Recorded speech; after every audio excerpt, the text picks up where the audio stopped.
All right, we're going to go ahead and jump in. If you're not already, go ahead and mute your microphone and your camera. I think everyone's done that.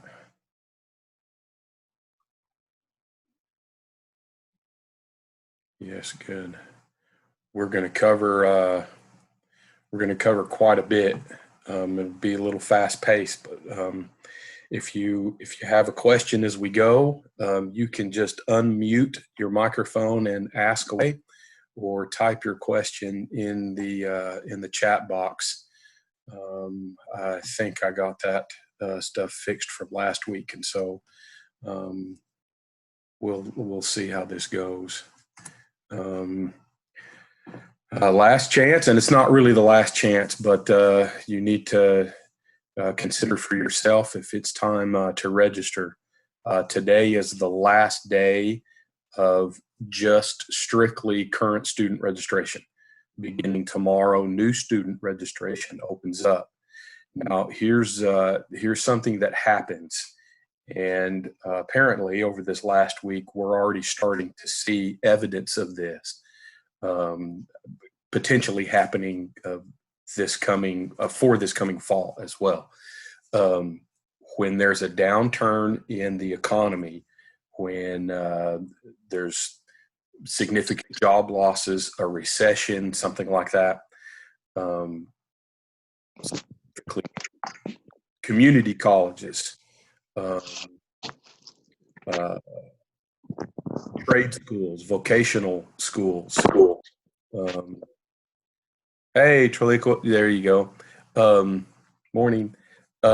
Trade schools, community colleges, vocational schools see a huge upswing in registrations and enrollment.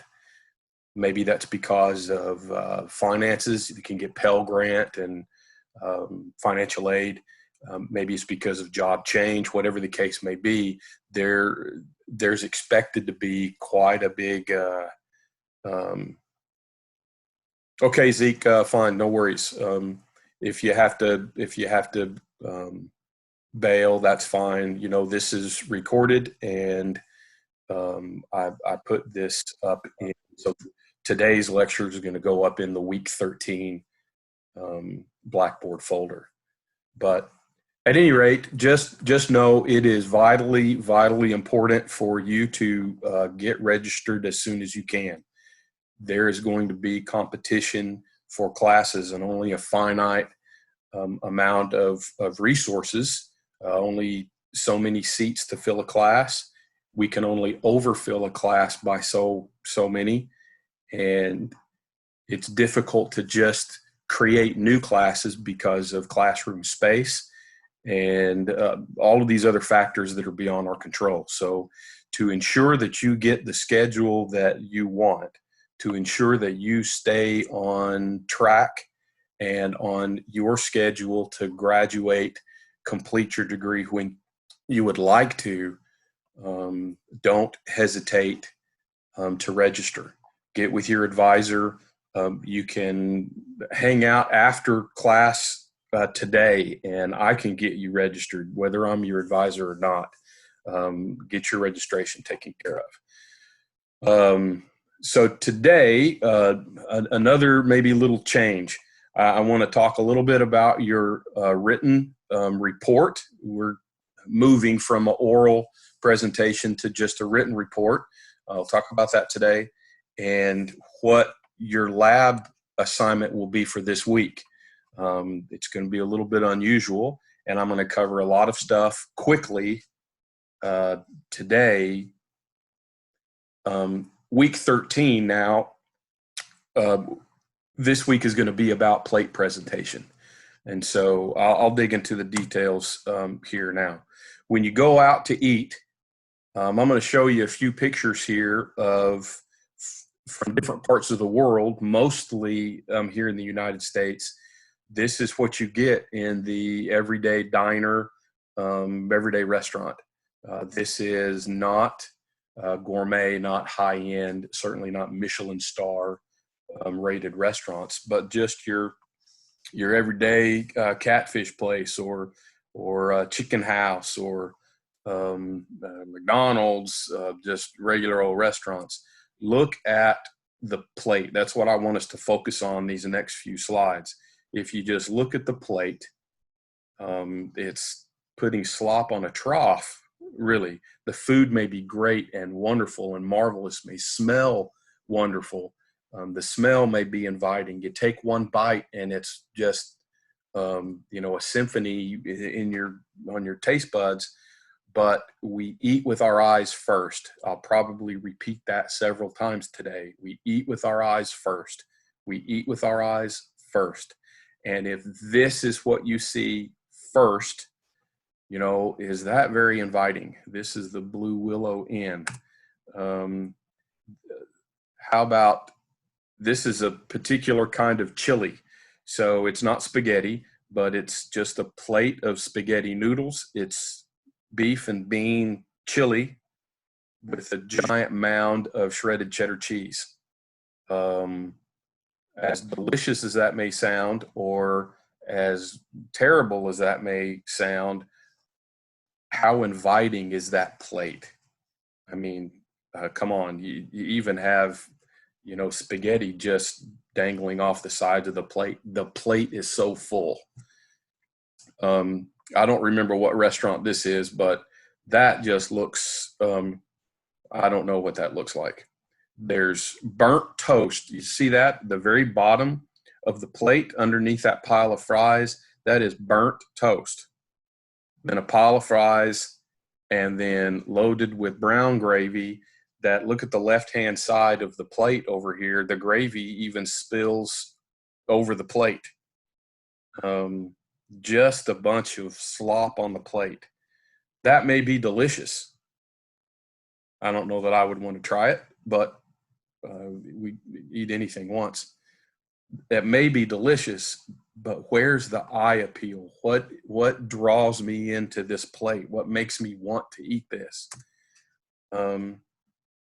Something like, and this isn't, I don't know what Daisy Mae's is, Southern Fried Chicken and Breakfast Restaurant, samples of their plates. You've got, on some of these plates, there's some color differentiation, there's some height, but the plates are just so full. I can't emphasize this enough. This is what we're exposed to, especially in this country. This is everyday restaurant food that we've become more and more accustomed to. More and more, more. I don't know if that's supposed to be perceived value. The more we can pile on the plate, the better the value of that meal. Our plates are getting a little smaller. The piles on the plates are getting bigger, and those plates are being piled with processed, low nutrient dense, very inexpensive ingredients that just I don't know. Look at that. It reeks with heartburn. More is not always better. And in fact, you're going to see some contrast to this here in a minute. More is not better. And this week's exercise is going to be maybe for some of you a first chance. That's my wife, my flow, just experience at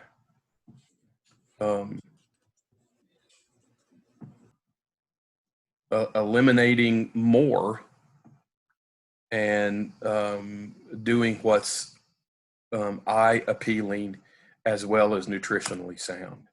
And so this is just an appetizer plate. Look at this. You've got, bacon cheddar fries, which, don't get me wrong, that's just delicious. You put bacon on anything and that's delicious.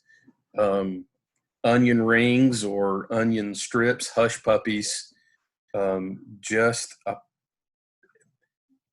what I'm focusing on here is the pile on the plate. This is less about the selection of food.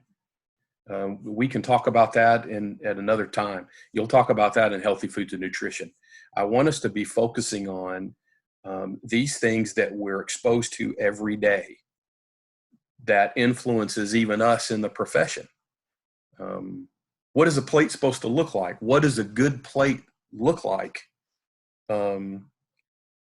Yes, Zeke's put this very well. Composition, color, texture. We're about to hit that, in fact, exactly right now. So look at this. We're going to look at, I think, 4 different spaghetti plates, and you'll see what I'm talking about. Okay.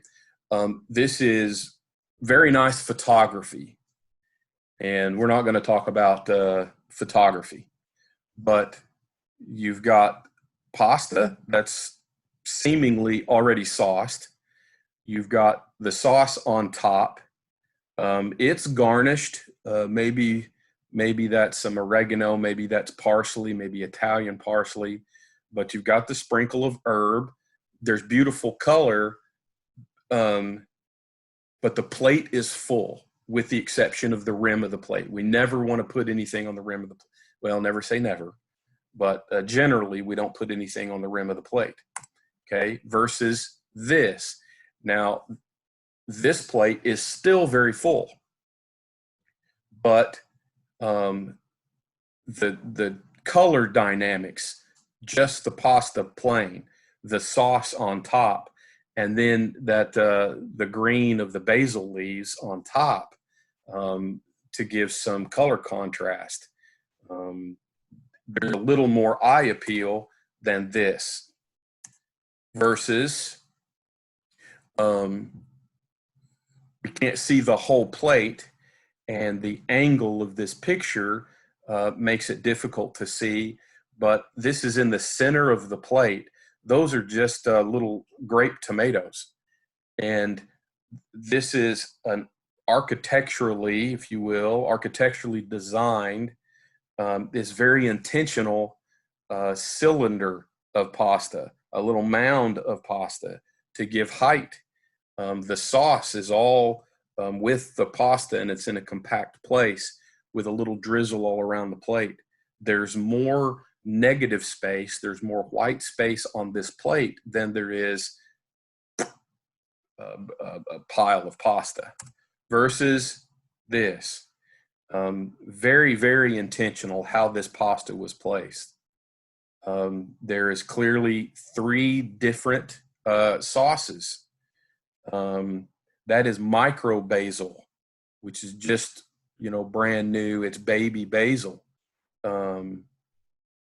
The sprinkle of cheese, but we don't get scale in this picture. But I hope you can understand the direction that we're going here. From this to this, virtually it's the same dish, but how that dish is presented. All right. These are the main elements, the main things you want to keep in mind when we discuss plate presentation. Okay. The balance on the plate, that's nutritional balance. That's balance of all of these other things, balance of flavor, balance of textures. The balance, the color. We don't want a monochromatic plate. I'm sure every one of us has been at least once in your life to a catfish restaurant. Fried catfish, a little cob bed of corn, French fries, hush puppies, maybe some onion rings. And the color contrast on the whole plate is the bright yellow of the corn cob that stands out against the tan golden brown of everything that's come out of the fryer, and a little dish of coleslaw. There's not really a whole lot of balance, and generally speaking, that plate is very monochromatic. So from a color standpoint, there's nothing inviting. You want a variety of shapes, a variety of textures, flavors. Um, have I'm thinking of Asian food right now. There's something magical about taking soy sauce, rice wine vinegar, soy sauce, very salty, rice wine vinegar, very acidic in the bite of the vinegar, and some sugar. Three flavors that by themselves um, don't seem to go with the other two. But when you put them together, you create something really magical. Um, Variety of heights on the plate, that's kind of important. If you have something that's just flat, um, there's no real appeal to that. Garnish. Now listen to Chef. Chef is wise. Listen to this about garnish. Gone are the days of the little roadside diner restaurant where you get your New York style cheesecake with a dollop of whipped cream and a mint leaf on top. The garnish on a plate needs to come from ingredients that are used on that plate. And so in that New York style cheesecake, while the mint leaf is nice and green and there's a pop on the plate, has no place there because there's no mint on the plate. I hope that makes sense. Portion. This is, for most of us today, this is going to be one of our greatest challenges right now, and it'll likely be your greatest challenge this week. I showed those pictures before of all of those restaurant plates, just to put into context exactly this. We are so accustomed to full plates, food dripping over the sides of the plate, thinking that more gives our customers greater perceived value, thinking they're getting more for their dollar, and that's a good thing. We do better food than that. And so being very mindful of portion sizes. A third of the cup of cooked rice is not a plate full of rice.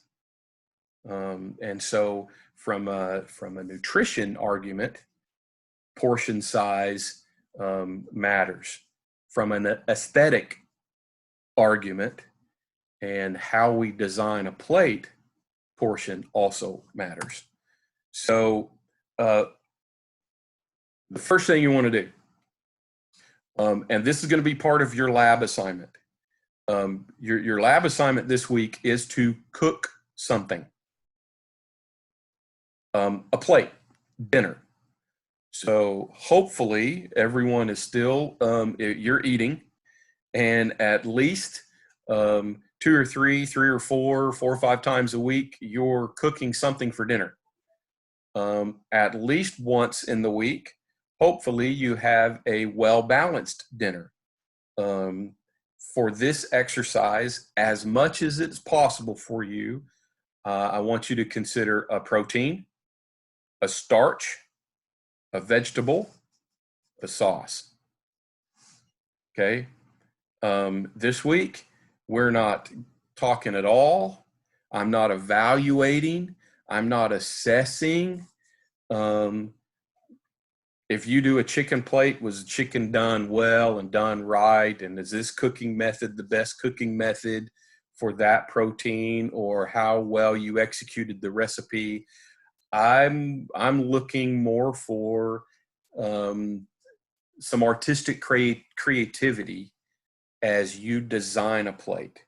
So when you have your meal put together conceptually in mind, the first thing I want you to do is draw a picture of your plate. Now, your art doesn't have to look like this. We may not be very good artists. We may not draw very, very well. You may have just a series of squares and circles and triangles and lines and things like that, and that's okay. But you identify what those circles and lines, identify what they are in the context of your plate. I want you to conceptually design your plate. I think you'll understand as we go along. Here's a dessert plate. You don't even see the plate. There are some things that are just little dots or squiggles, but those squiggles, so you've got a chocolate brownie souffle, that big square, and you've got some Marcona almonds, and then there's the squiggle on the very top of that drawn brownie, and see the line there, that those squiggles are identified as gold leaf. So your art doesn't have to be really, really marvelous and wonderful.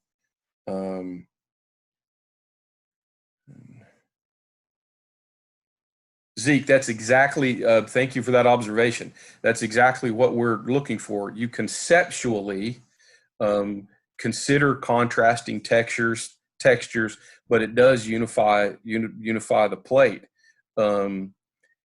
I do want you to kind of consider both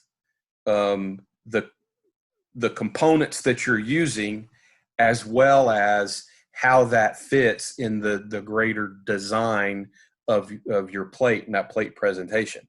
So it is less about, I'm using fried chicken tenders, a little white gravy, some peas and carrots, and some mashed potatoes.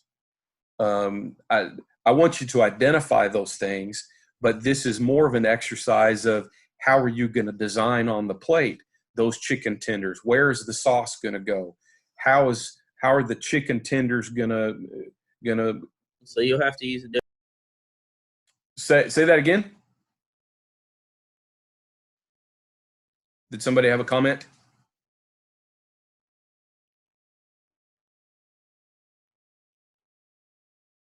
All right.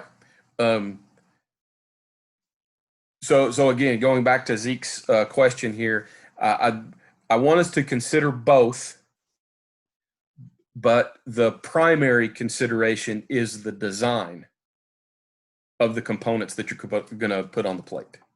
All right. Don't expect you to go out and purchase anything, but as we learn this, here's good introduction to Food 2. You won't need to get any new tools for Food 2, but the things you see in front of you are typical everyday things you may want to consider putting in your knife roll, in your toolbox, in your chef's toy chest, whatever you want to call it. These are everyday garnishing and plate presentation tools. Some of those are little funky spoons with the pointy end. You'll see how they're used here in just a minute. A few of these things you may have laying around the house already, but so here you go. How that pointy tool, it's a spoon. It holds sauce, and it allows you to, depending on the viscosity of the sauce, if that's made well, you'll learn that next semester. It allows you to paint on the plate or draw on the paint on the plate, almost as if that sauce were the ink in a quill pen, for example, like you're doing calligraphy or something like that. That's what this kind of spoon is for. Just a little sauce comes out of the bowl of the spoon at a time, allowing you greater control as you squiggle and circle and swirl and put designs on the plate. A tool that you'll probably see next semester. These are silicone rubberized little spatula type things that make these wavy lines. That's how that's achieved. not one line at a time. That's almost impossible to do unless you were really, really, really good. Just a paintbrush, a basting brush goes a long way in creating an interesting effect, like this barbecue sauce on this little platter. That's an interesting effect. Squeeze bottles, very, very inexpensive at the, let's see, Walmart carries these little 2-packs. It's Wilton brand. You get it at the cake decorating little section. And yes, Zeke, this assignment does focus more on the imagery, the creative, the artistic side of culinary arts. Don't ever, I'll focus on this again some more, never be afraid of negative space. You're contrasting a couple of pictures that are coming up here in a minute with those pictures that we saw earlier of these restaurant dishes that are just and we want to avoid those overflows of food on the plate. Negative space, white space, draws your eye. So you, as the designer of the plate, you as the chef, can control your guests' focal point. You can control their eyes. We eat with our eyes first. You can focus your guests to look at what you want them to look at on the plate by designing the plate a certain way.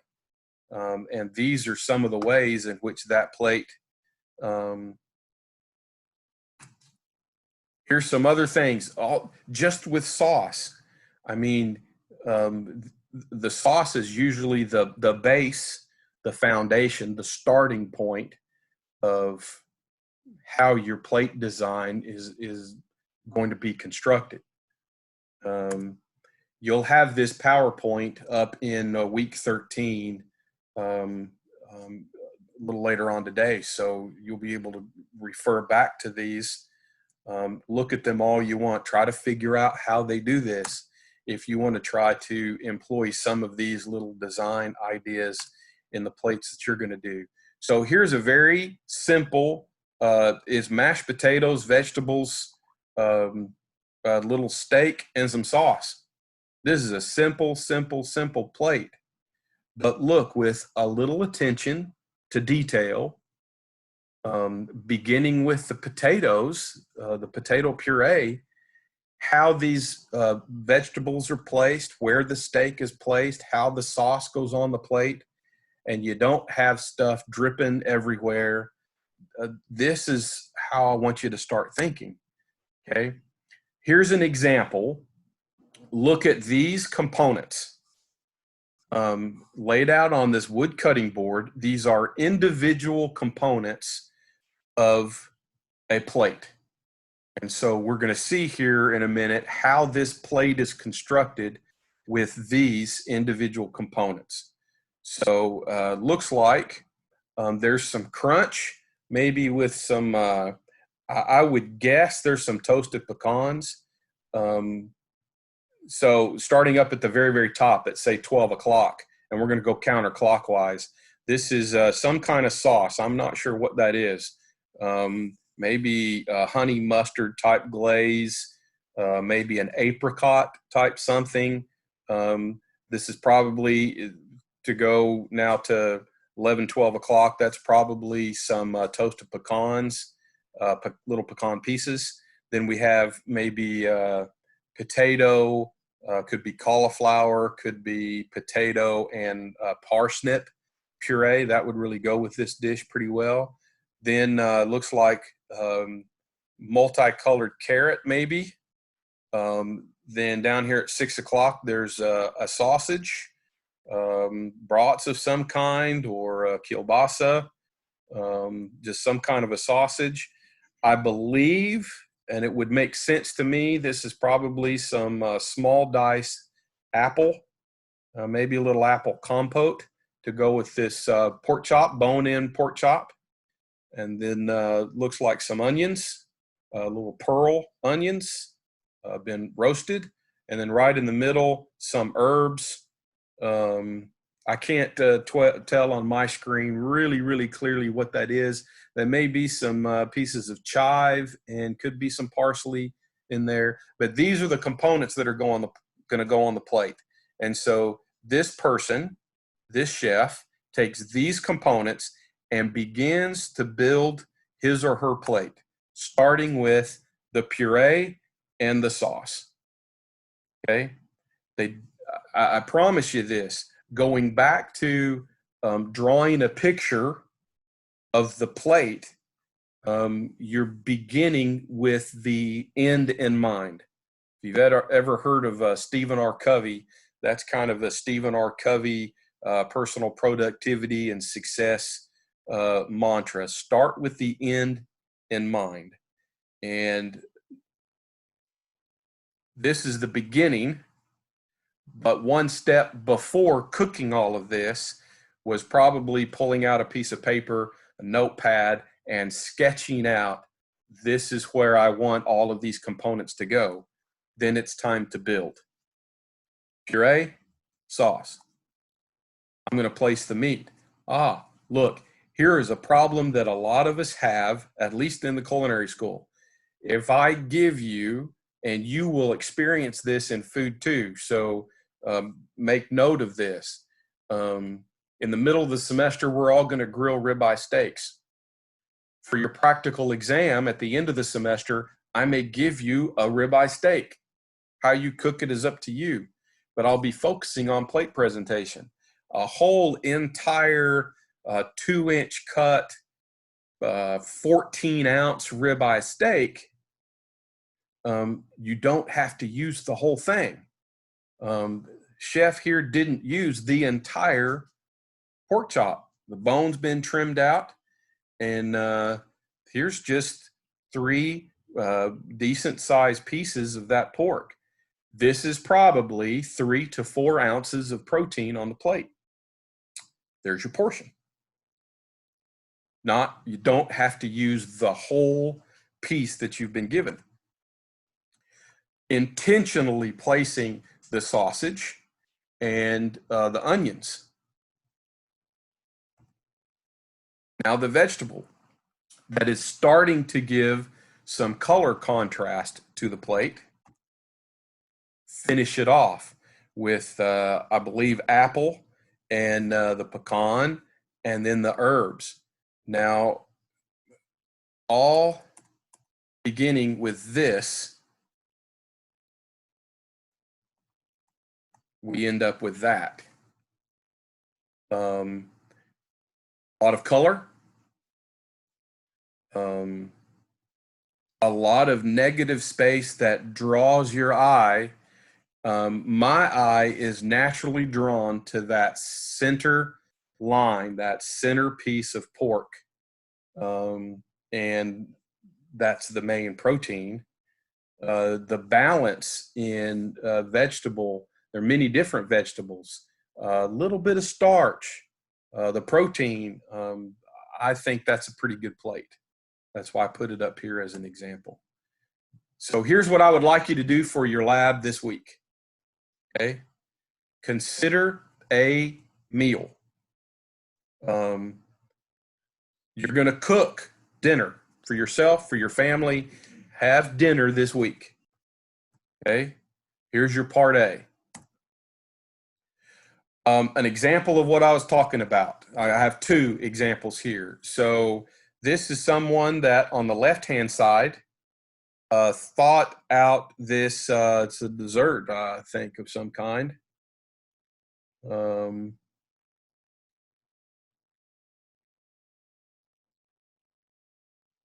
Yeah, it's hard to read all of the, I can see they're doing stuff with nitrogen.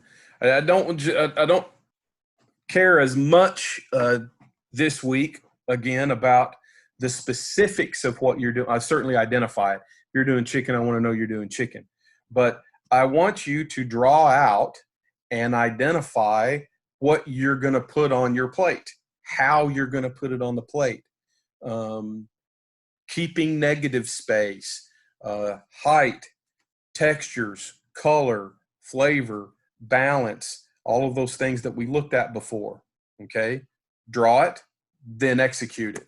Here's another example.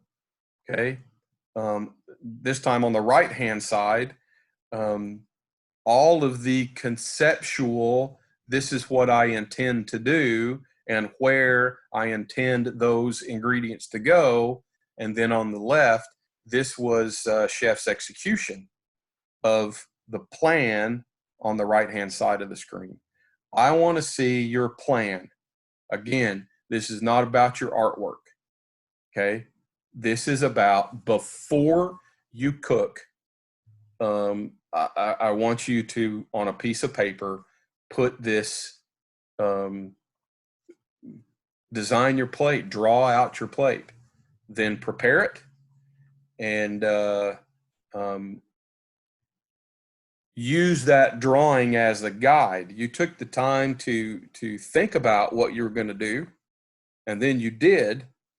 You may alter it, you may change it a little bit, but see how close your final plate is to what you drew before you actually started your cooking. Okay, here's a few further examples. A scallop dish. Okay, here's a whole meal. Here's a whole entree. Here's some fish. You see the vegetable. Looks like rice or barley. Some kind of, I'm not sure what the sauce is. The fish, I believe, is wrapped in nori. That's seaweed. I mean, lots and lots of color in a little space in a larger plate. Does that make sense? I hope this makes sense. Okay, here's another fish dish. You know, I'm not 100% certain what all of these components are, but look at how the negative space, all of the white, draws your eye to all of this color. Here's steak dish. So you've got steak, you've got potatoes, you've got carrot, you've got the demi-glace. You have a question? Yeah, I was wondering if do we have to cook the stuff that you just showed us? No, these are examples. These are examples.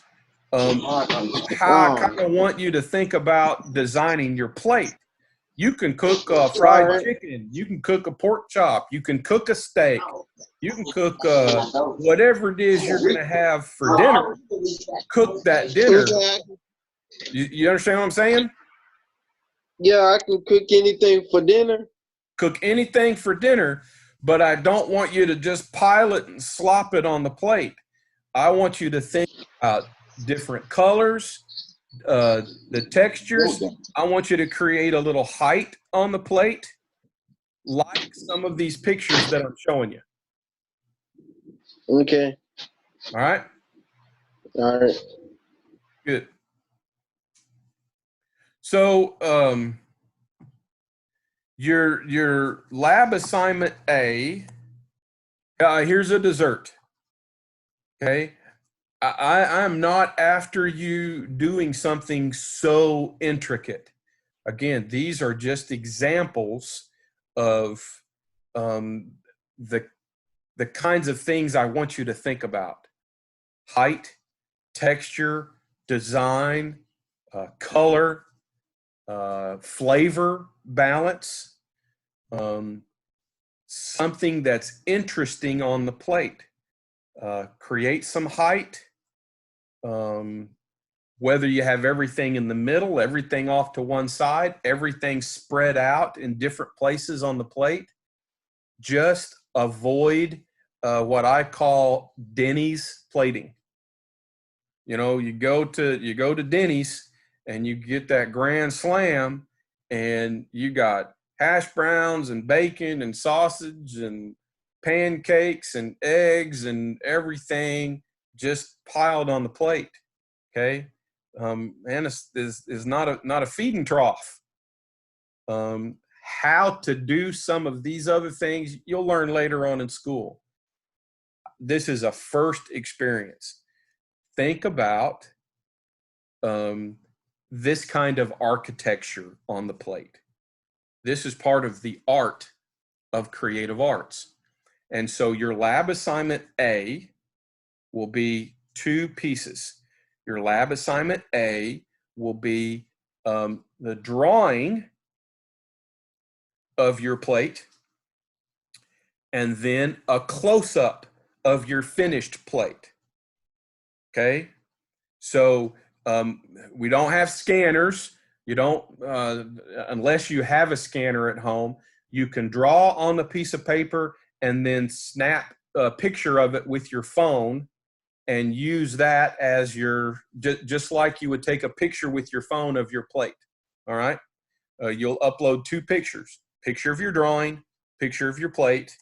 And then as we've done since we've been studying from home, your part B is going to be 1 other picture of your finished plate and you in uniform. So for this lab assignment this week, you're going to give me 3 pictures. And that's it. That's all I'm after. But you've got to do the homework leading up to it. I don't need the recipes. You can give me your menu. You will give me the menu when you draw out the design of your plate. You're gonna lay here's the plate. You're gonna put the chicken right here. Well, I want you to, in your diagram, define that. This circle is my chicken, and this square is my cornbread, and this circle over here is my mashed potatoes. Does that make sense? Drawing, close-up of your finished plate, and then a picture of you in uniform with your plate, holding your plate. That's it. That's lab for this week. Okay? Does anybody have any questions about this far? I got one other thing to cover kind of quickly. I want to talk about your written report. We've been talking a lot about an oral report. And if we were back at CAMI this week, we would be presenting to the class your oral report. I mentioned over the last couple of weeks, 2 or 3 weeks, we're converting that oral report to a little written report. Okay. I'm after 2+ pages. Okay. So it could be 2.5, it could be 2 and a paragraph, it could be 5 pages. You don't need to go anything larger than 5 pages, but 2 pages. If you go less than 2 pages, you may get a little bit of point deduction. But 2 pages and a paragraph or so would be, right the sweet spot. That would be absolutely ideal. You should have a topic chosen. Choose a topic first and foremost that's interesting to you. Review if you haven't done this yet already. The topic that you choose should be culinary related. You want to write a paper about fried chicken. You want to write a paper about chocolate. You want to write a paper about homemade pasta or Italian food, or you want to study Coca-Cola, or you want to write about the evolution of food TV, or you want to write a paper about Julia Child or Anthony Bourdain or Emeril Lagasse, or how chef knives are made. I don't know. That's just several things that came up off the top of my head. You need to have a topic. That's part of your brainstorming, but with that topic, what can I find? What is there about this topic? Why am I interested in this topic? Your research is going to be limited. Again, if you haven't done much of this already yet this semester in preparation for this, your research now is going to be limited to the internet, and that's fine. That's okay. There's a lot of stuff you can get on the internet. Beware, please, of Wikipedia. Okay, if you can avoid using Wikipedia, that's probably going to be a good thing. Wikipedia is an open source. Anybody can put up an article about anything. You're not certain or sure that that information is valid, is correct, and so look at other sources. Whatever source you use, we'll get to that in a minute. You should have covered this in a little bit of high school English class, but the style of your writing needs to be a little academic, professional. Just like at school in the kitchen, you're learning professionalism in the kitchen versus how you cook at home, for example. How you write academically should be different than how you text, the messages you put up on Facebook, how you tweet. You need to use full sentences. You need to spell out words. An academic paper should not have OMG, LOL, shouldn't have anything like that in there. No Twitter speak, no nothing like that in an academic paper. Spell everything out and try to be right academically. Write what you read. Don't write the way you normally speak. We use slangs and incomplete sentences when we just talk to each other. You want to avoid that. Well, here you go. That's what that means. The idioms and colloquial expressions and cliches. Avoid all of that kind of stuff in academic writing. Okay.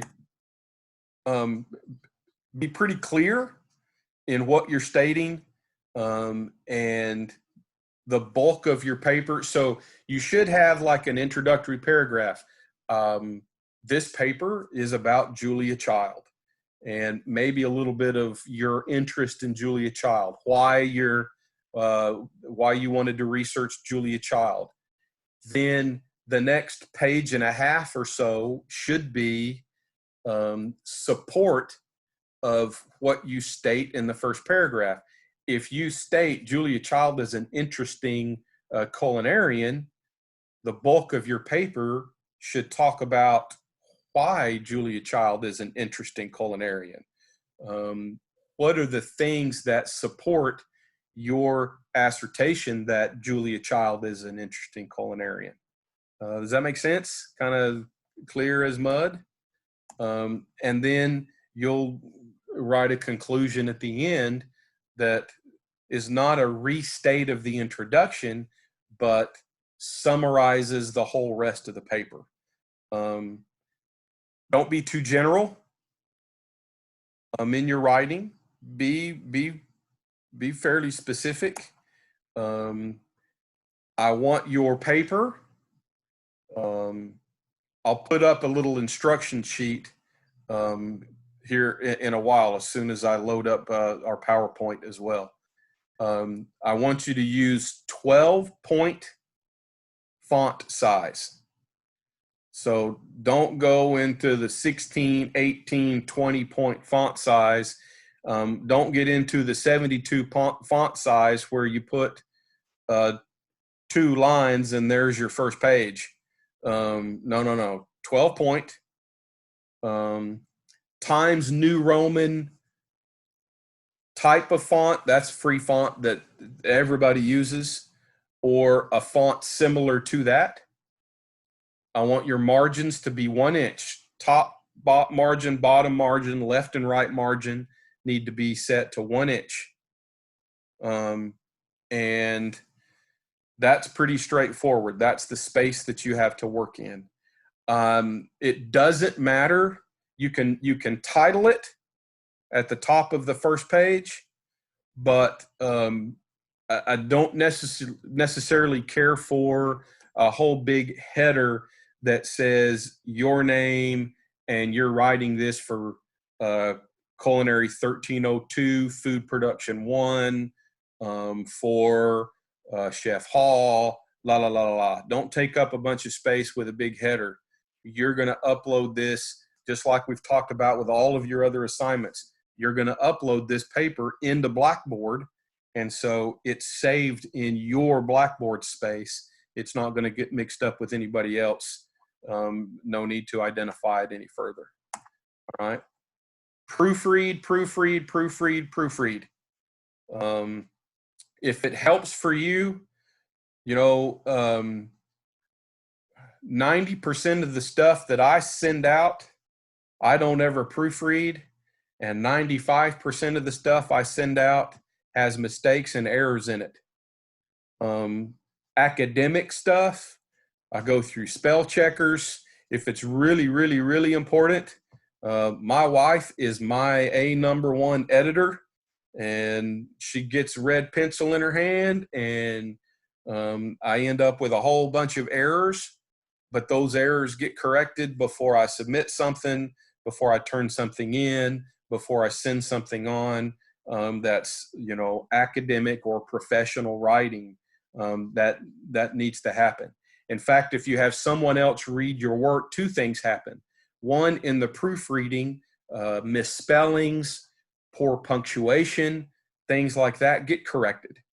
But also, you get another pair of eyes that you get to pass these words through, and if they don't understand what you've written, you have a chance to tweak that sentence or rewrite that paragraph for it to make more sense before you submit it. Another pair of eyes is always a good idea.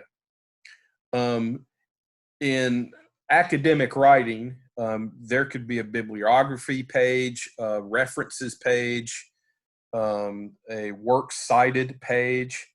We're not going to take the time to completely learn in 60 seconds MLA citing, APA citing, things like that. I want you to pay close attention to this because I do take this pretty seriously. If you are directly quoting a book, a magazine, an article on a website, you need to make an endnote or a footnote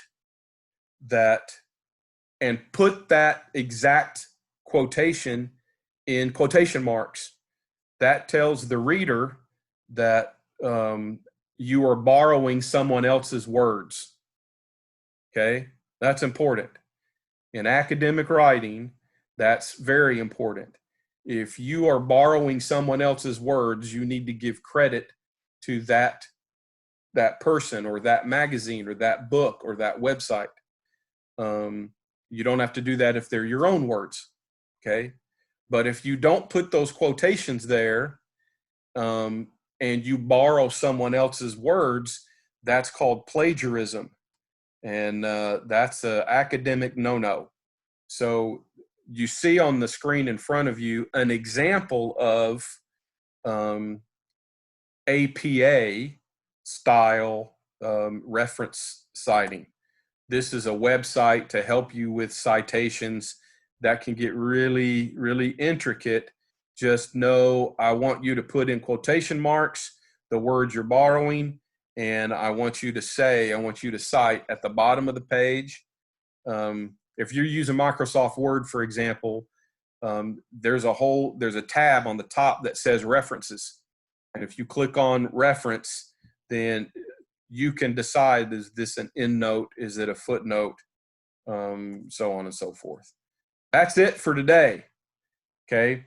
Your paper, while the oral presentations were to be due, if you go back to the very beginning of the class, the beginning of the semester, and you look at the printed syllabus, you look at the syllabus that's still up in Blackboard, today or this week would have been a presentation of your research, your oral presentations. Okay. Because of this environment and whatnot, your written, this written research paper will be due the week of finals. You have 2 more weeks. So you have 2 weeks to do this. Okay. Everything in the class is due by the time you take the written final. All right. There'll be no exceptions. If you are behind on something, if you need help with something, you've got to reach out to me. Don't wait until finals week. Don't wait until the very end, because the compassion train is going to stay in the station at finals week. All right. Reach out to me if you've got concerns or problems or questions. Do you have any questions about what we've talked about today or anything else? You can type it in the chat screen, or you can unmute your microphone and ask away.